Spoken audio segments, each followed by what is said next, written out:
आगे आ जाओ, आगे आओ ना। वहाँ क्यों बैठे हैं? आगे आगे याम मेधाम देवगणा पितरश्च उपासते तया मध्य मेधया अग्नि मेधाविनम। परमादरणीय दामोदरन जी एवं आदरणीय प्रोफेसर सुजाता जी, मलखान सिंह जी, गोपाल जी, प्रजापति जी एवं उपस्थित प्रोफेसर धनंजय सिंह जी, सभी शोध छात्र और विद्यार्थीगण, बहुत ही आनंद का विषय है कि दामोदरन जी ने एक बार हम लोगों को तोलकाप्पियम से परिचय होने का एक मौका दिया। इसके लिए हम उनके प्रति अत्यंत कृतज्ञ हैं कि उन्होंने यह मौका हम लोगों को दिया। तोलकाप्पियम जो है, आप जानते हैं, आप तो तमिल भाषा के ज्ञाता हैं, हम तो तमिल नहीं जानते और अन्य स्रोतों से पढ़ करके जाना, क्योंकि मूल पढ़ने का भी सामर्थ्य नहीं, कि संगम साहित्य का एक अद्भुत ग्रंथ। और यह ग्रंथ एक प्रकार का ऐसा ग्रंथ है जिसमें बहुत सारे विषय हैं और बहुत सारे विषय होने के कारण इसके आचार्य, इसके प्रवक्ता कौन है, इसके लेखक कौन है, अभी भी ज्ञात नहीं, क्योंकि बहुत सारे गुरुओं ने मिलकर के इसको तैयार किया था। और किंवदंती है कि अगस्त मुनि और अगस्त्य की परंपरा से ये ग्रंथ आया, लेकिन ये उसी प्रकार से है जैसे हम कहते हैं, जिस ग्रंथ की आचार्य परंपरा नहीं जानते हैं तो उसको कहते हैं सर, उसका अध्ययन हम गुरु परंपरा से की। तो ये गुरु परंपरा से आया हुआ, आचार्यों की परंपरा से आया हुआ है ग्रंथ है, प्राचीन ग्रंथ है और वही भाषा है, तमिल साहित्य की जो भाषा है उसी भाषा में यह ग्रंथ लिखा गया। और तोलकाप्पियम, तोल का मतलब है पुराना, प्राचीन, और कप्पियम का मतलब है ग्रंथ, काव्य, पुस्तक। इसको प्राचीन काव्य कहते थे। और एक काव्य का मतलब होता है, काव्य एक विधा होती है। काव्य मतलब गद्य, पद्य और गीत, अभिव्यक्ति के तीन ही साधन होते हैं। जब हम लिंग्विस्टिक एक्सप्रेशन करते हैं तो या तो हम प्रोज में करते हैं, या तो हम पोइट्री में करते हैं, या तो गीत में करते हैं। इसी को हम ऋक, यजु और साम भी कहते हैं। ऋक का मतलब होता है पद्य और यजु का मतलब होता है प्रोज और साम का मतलब होता है गीत। तो मनुष्य का जो एक्सप्रेशन होता है इन तीन विधाओं में ही होता है, इसीलिए उसका नाम काव्य रखा। चाहे प्रोज में हो या पोइट्री में हो या गीति में हो, तो काव्य मतलब ये एक्सप्रेशन, एक पुस्तक, एक पाठ है। तो पुराना पाठ, पुराना काव्य, पुराना ग्रंथ। और इसमें इसके तीन खंड हैं, उनको अतिकारम कहते हैं। खंड का नाम अतिकारम। तो तीन खंडों में ये है और प्रत्येक खंड में 9 अध्याय हैं, जिसको अध्याय को इयाल कहते हैं। और सूत्रों की संख्या 1610 है, 1610 सूत्र हैं इसमें। और इसमें व्याकरण पर विशेष, क्योंकि व्याकरण को सीखने के लिए और भी है, छंद है और भी विषय इसमें है, लेकिन व्याकरण पर इसमें विशेष रूप से विवेचन किया गया है। और व्याकरण में जो विषय है वो ध्वन्यात्मकता पर है। हम इन सब विषयों को और विस्तार से अभी बताएंगे, क्योंकि हमारे सेशन की विशेषता ये है कि मुझे ही केवल बोलना है, हमारे दो वक्ता नहीं है, तो हमें पर्याप्त समय है, हम अपनी पूरी बात आराम से कहेंगे। तो ध्वन्यात्मकता, व्युत्पत्ति, आकृति विज्ञान, शब्दार्थ, छंद और वाक्य संरचना, इन महत्वपूर्ण व्याकरण के बिंदुओं पर इसमें समझाया गया है। और इस किताब का एक और महत्व है कि ये जो विषय समझाते हैं उसको उदाहरण भी देते हैं। और उदाहरण ऐसे होते हैं जिस उदाहरण के आधार पर हम तत्कालीन समाज की संस्कृति, उसकी परंपराएं, उनको, इतिहास को, कल्चर को सब हम समझ पाते हैं। जैसे भारत में एक बड़े विद्वान हुए इतिहासकार वासुदेव शरण अग्रवाल, तो उन्होंने पाणिनिकालीन भारतवर्ष लिखा। और किसके आधार पर लिखा? पाणिनि के सूत्रों के आधार, अय्युर के आधार पर, वृद्धिरादेश के आधार पर उन्होंने भूगोल का निर्माण किया, उन्होंने राजनीति का निर्माण किया। मैंने पूरा पाणिनिकालीन भारतवर्ष की उन्होंने कल्पना की। इस प्रकार से ये जो ग्रंथ है ये बहुत ही महत्वपूर्ण है। और कुछ लोग उदाहरण देते हैं कि पतंजलि से परिचय था, पाणिनि से परिचय था, क्योंकि पाणिनि का काल जो है 8th सेंचुरी बीसी मानते हैं, यद्यपि तोलकाप्पियम का काल और, लेकिन ये काल 8वीं एडी तक ये चलता है।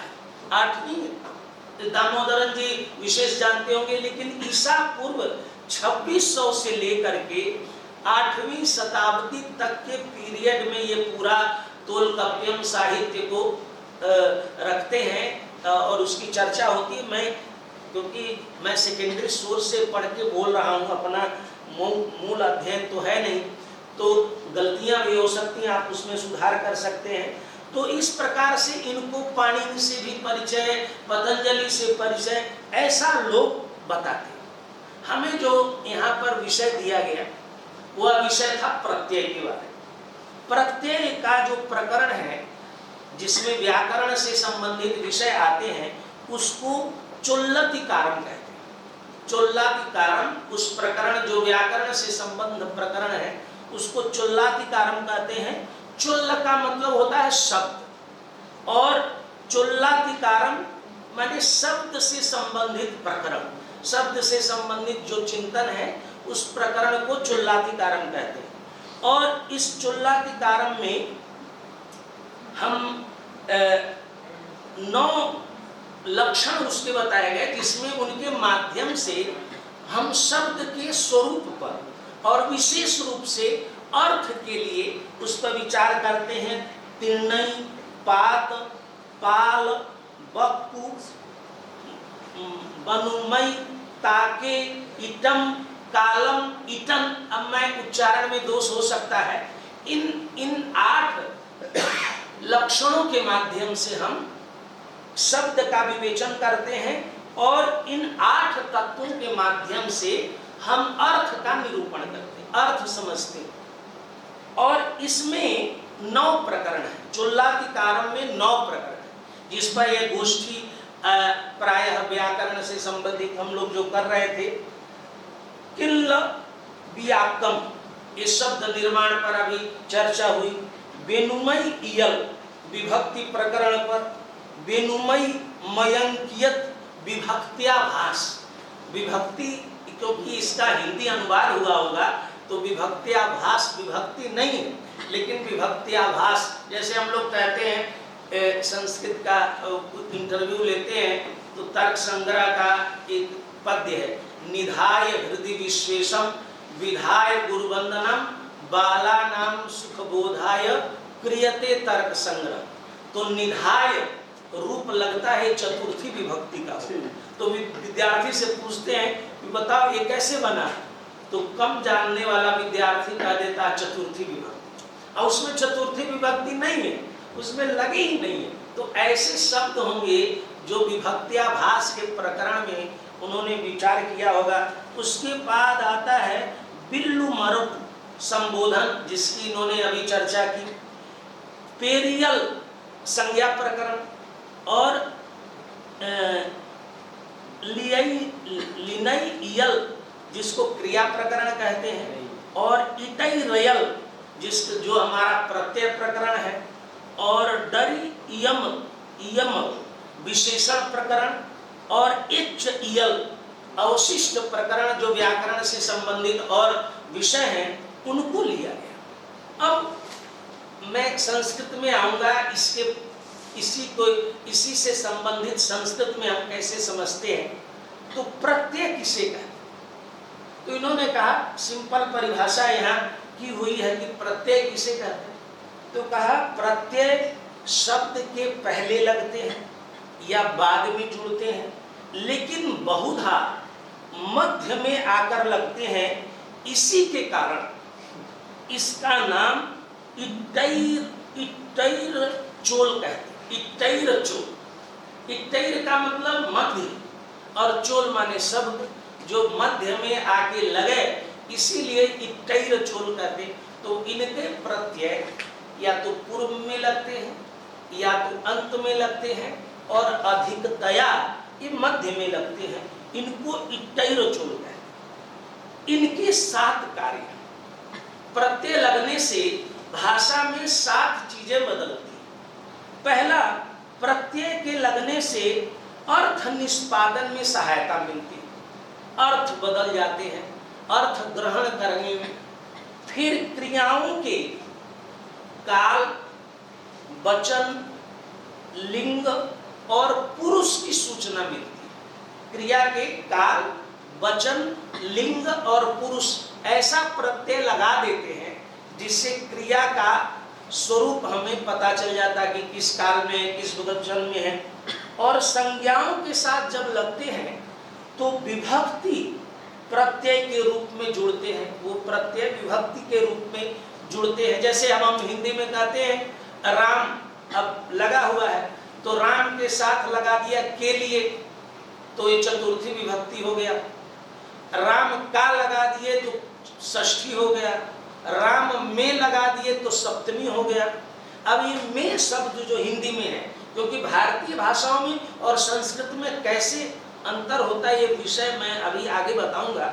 लेकिन जो में शब्द है, यहाँ भी हम तमिल में आगे इस पर चर्चा करेंगे। जैसे में शब्द, तो ये में शब्द राम यदि हम पहले लगा दे में राम तो वो अर्थ नहीं आए, लेकिन राम में लगाएं, राम के बाद लगाएं बीच में, जैसे मैं यहाँ से घर जा रहा हूँ, तो मैं से यहाँ घर जा रहा हूँ अर्थ नहीं देगा।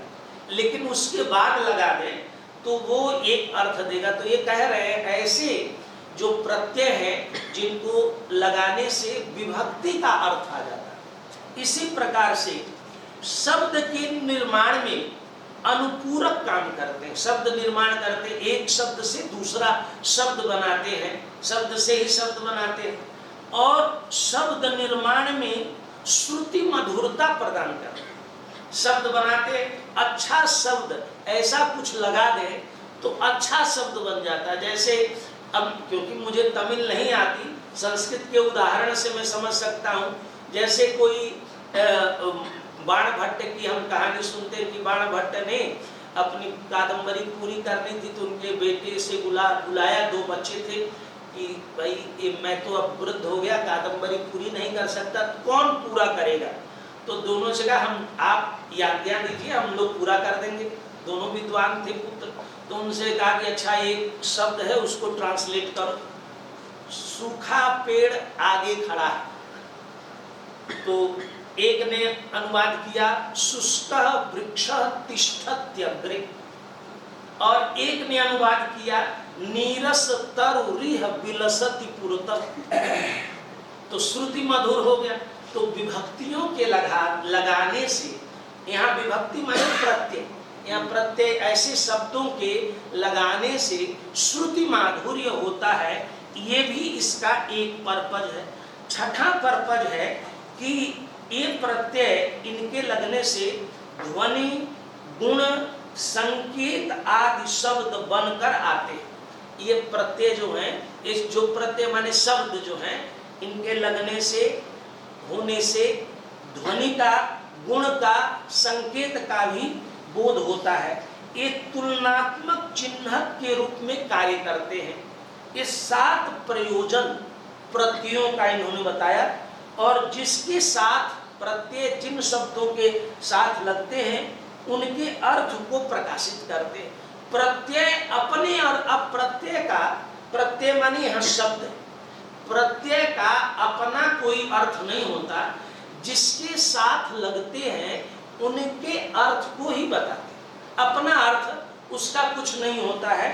इस प्रकार इन्होंने उदाहरण दिए और कितने प्रत्यय हैं, इन्होंने प्रत्यय को भी काउंटिंग की। इस पूरे प्रकरण में जो प्रत्यय लगे, मन, तिल, कोन, ए, ओ, ए, एन, एन्नुर, मन्नुर, मनैरुयत, मन्नर, तंच, अंतिल, कोल, एल, आर, करई, मा, मिया, इक, मो, अति, इकुम, चिन्ह, अम, आइक, पोलुम, या, का, पिर, पिरक्कु, अरो, पो, मातु, आक, अकल, एनपतु, ओ, औ, एना, पेन्ना, ओट, ये सारे इटाई चोल, अच्छा इड़ई, इसमें दही लिखा है। इड़ई चोल आगे पीछे लगकर शब्दों के अर्थ में परिवर्तन करता, और इड़ई चोल ये रूप वाक्य में किन किन अर्थों में प्रयुक्त होते हैं इसका भी उन्होंने परिचय। मतलब ये शब्द हैं जो विभिन्न अर्थों में प्रयुक्त, एक प्रत्यय की एक अर्थ नहीं, अनेक अर्थ हैं, और जब वाक्य में हम प्रयोग करते हैं तो उनके अर्थ बताए, और उन अर्थों को मैं एक दो उदाहरण दूंगा, क्योंकि सबके उदाहरण को हम नहीं बताएंगे। तो उन्होंने कहा, एक प्रत्यय हम लेते हैं जिसमें इन्होंने जैसे मन प्रत्यय, मन लगाए, मन शब्द है, प्रत्यय नहीं है। मन एक शब्द है और ये 3 प्रसंगों में चलता है। पहला, पहले से चली आ रही प्रथा या सुविधा का समापन, एक अर्थ है। पहले ही स्थिति में सुधार या संवर्धन, और तीसरा अर्थ है सीधा अर्थ न प्रकट होकर अपशिष्ट शब्द में निहित अर्थ व्यक्त होना। तो मन लगा दे तो 3 अर्थ आएंगे। इन्होंने 3 उदाहरण दिए।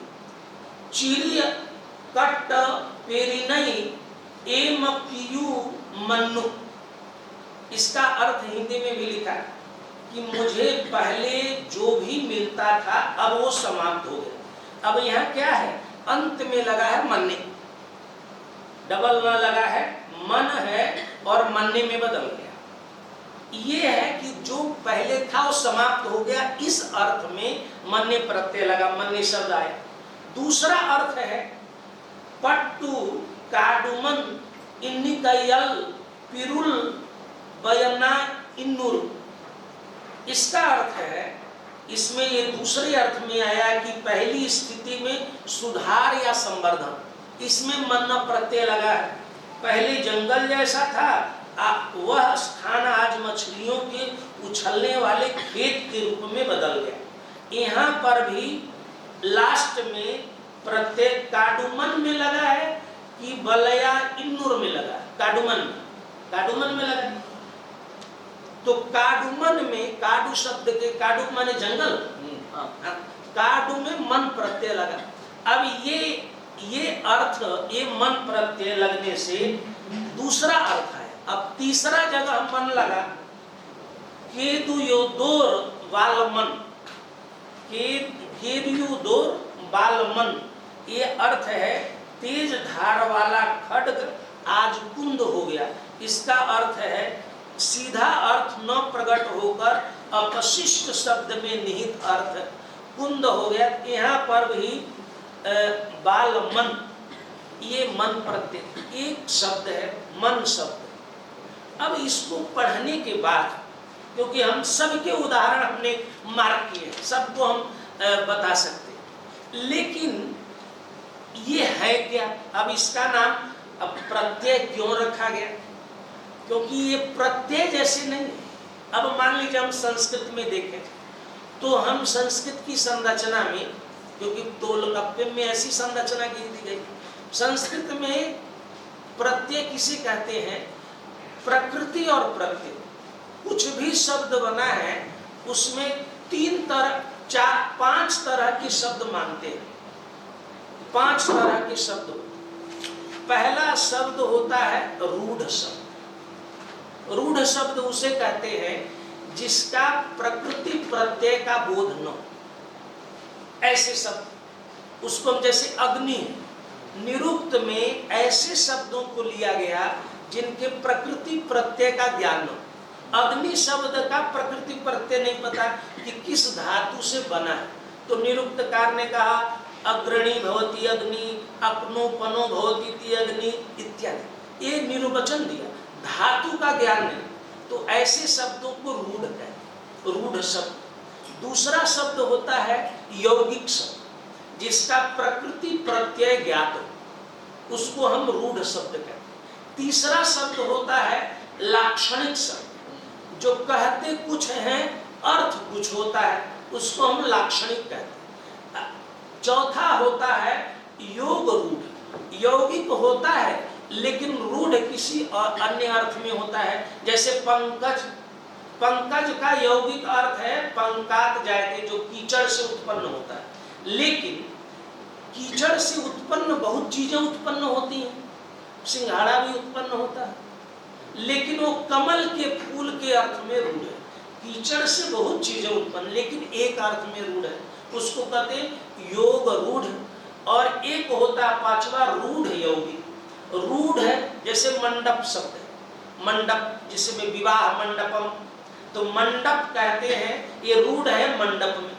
लेकिन जब इसका यौगिक अर्थ करते हैं, रूढ़ यौगिक और योग रूढ़ में अंतर इतना ही है कि पंकज उसी अर्थ से लिया हुआ अर्थ है पंकज जायते में, और रूढ़ यौगिक जो है मंडप, ये रूढ़ है मंडप में।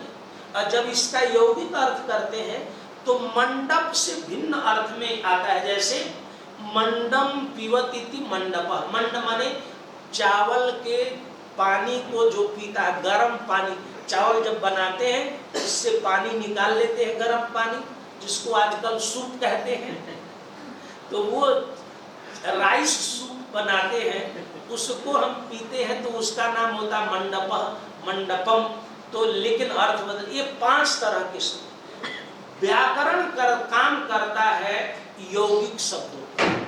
यौगिक शब्द माने प्रकृति और प्रत्यय। प्रकृति माने धातु और प्रत्यय। तो प्रत्यय हमारे पास कितने हैं? जैसे 2 भागों में हम विभक्त कर दें शब्द को, 2 तरीके, क्योंकि हम जो प्रयोग करते हैं किसी भी भाषा में हम 5 शब्द प्रयुक्त करते, कोई भी भाषा हो, संज्ञा, सर्वनाम, क्रिया, विशेषण और अव्यय। जैसे यहाँ एक सुंदर बालक पढ़ता है, यहाँ एक सुंदर बालक पढ़ता है, तो इसमें संज्ञा क्या है? बालक। सुंदर क्या है? विशेषण। एक क्या है? सर्वनाम। सारी संख्यावाचक शब्द सर्वनाम होते हैं, प्रोनाउन होते हैं। तो संज्ञा हो गया, सर्वनाम हो गया, विशेषण हो गया। अव्यय यहाँ ये अव्यय है, इनडिक्लाइनेबल है, क्योंकि यहाँ का न प्लूरल होगा, न न्यूट्रल होगा और न सिंगुलर होगा, तो इसीलिए यहाँ ये अव्यय है, इनडिक्लाइनेबल है। और पढ़ता है, ये अब वर्ब है। तो किसी भी भाषा की हम एनालिसिस करते हैं, शब्दों को 5 भागों में बांटते हैं, संज्ञा, सर्वनाम, क्रिया, विशेषण और अव्यय। इन्हीं की एनालिसिस करते हैं। अब हमें किसी शब्द का संस्कृत में या किसी भी भाषा में, जैसे आपको बोलना है घर, तो घर में तो कोई ना कोई विभक्ति लगेगी। हम बोल सकते घर है, दूसरा बोल सकते घर को जानता हूं, घर के साथ मेरा संबंध है, घर के लिए पैसा कमाता हूं, घर से विद्यालय जाता हूं, मेरे घर का नाम सदन है, मैं घर में रहता हूं। और संबोधन भी कर सकते हैं, हे घर तुम मुझे याद हो, ये संबोधन, ये सारी विभक्तियों में हो। तो जब तक विभक्ति नहीं लगाएंगे तब तक किसी शब्द का प्रयोग नहीं कर सकते, किसी भी भाषा में। अब दूसरा प्रश्न है, कुछ भाषाओं में विभक्तियां साथ रहती, अब कुछ भाषाओं में विभक्तियां अलग रहती। जैसे संस्कृत में साथ रहती, राम का तो कहेंगे रामस्य, हिंदी में बोलेंगे राम का विभक्ति लग गई, रामाज राम का, आफ राम ये भी कह सकते हैं। तो ये विभक्ति है। ये तमिल हो, तेलुगु हो, कन्नड़ हो, मलयालम हो, हर भाषा में शब्द में विभक्ति लगा, और विभक्ति लगाने से ही कोई भी शब्द प्रयोग के लायक होता है, चाहे वो क्रिया हो, चाहे वह विशेषण हो, चाहे वो अव्यय हो, और चाहे वह सर्वनाम। अव्यय में भी विभक्ति लगती है, लेकिन अव्यय यूज नहीं करता, वो कहता भाई हमें नहीं चाहिए, क्योंकि वो चेंजलेस होता है। लेकिन उसमें भी विभक्ति संस्कृत में हम ले आते, उनको हम कहते अव्यय, अव्यय प्रकरण। जैसे मन है, मन का प्लूरल क्या होगा? प्लूरल होगा। तिल का सिंगुलर क्या होगा, या बहुवचन क्या होगा? तिल का नहीं होगा कुछ। मुझे जहां तक समझ में आया, जितने यहाँ प्रत्यय लगे, जिनको प्रत्यय कहा गया, लगभग 50